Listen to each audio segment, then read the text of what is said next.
All right, when you're ready. Okay. By definition, according to the Nuffield Council on Bioethics, a genome refers to the entire sequence of DNA of an organism. The genome includes sequences of DNA with specific functions that are involved in the production of proteins and other molecules needed to carry out biological roles such as development, energy production, and fighting diseases. Human genome editing is a controversial topic because of the possible social and economic problems it could cause. Looking at these lenses, you can come to a better understanding of if the possible economic and social problems outweigh the possible benefits that can come from experimenting on the human genome. Although there are many pros to editing the human genome, there are too many risks to this technology, which is why scientists should steer away from it. Human genome editing can lead to the saving of millions of lives. It can be used in the military to help combat against biochemical weapons and influence physical performance of soldiers. According to the NCBI, a substantial portion of genome editing studies are supported by defense ministries of different countries around the world. These studies are commonly focused on increasing the tolerance of soldiers against biological or chemical warfare.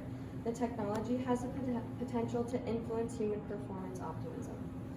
Because scientists can change the DNA of an organism, they have the opportunity to eradicate diseases and prevent people from getting them.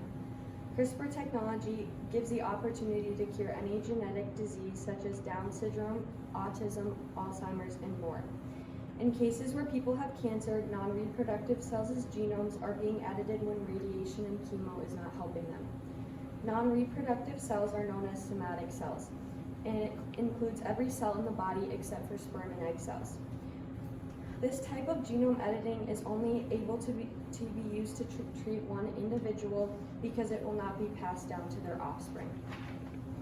With this technology comes great social changes.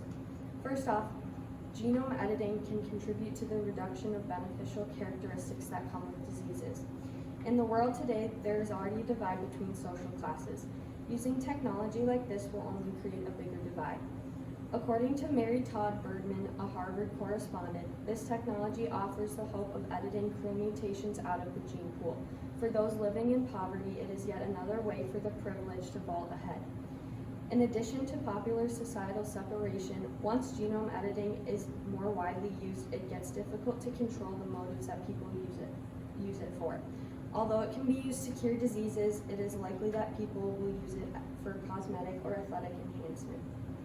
Gene editing is already widely used, but it is not cheap. For example, CRISPR is being used to treat sickle cell anemia. More than 100,000 people in the United States suffer from this genetic disease.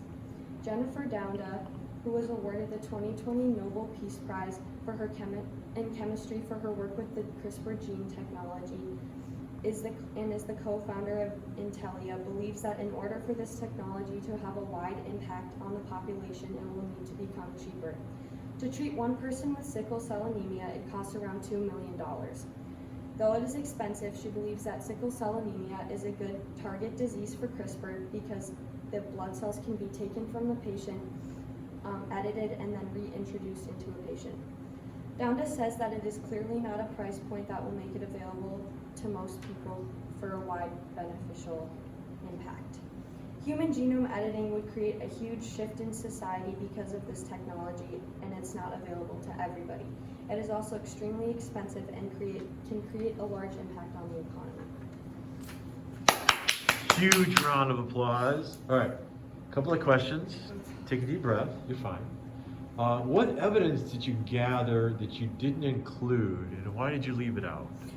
So I was doing research on some other economic problems it could cause, such as like putting people out of jobs when it comes to like doctors and nurses, and also medical insurance, because if the diseases are eradicated, we won't need as many doctors. Okay, thank you. What are the implications of your findings to the community? What are the impacts?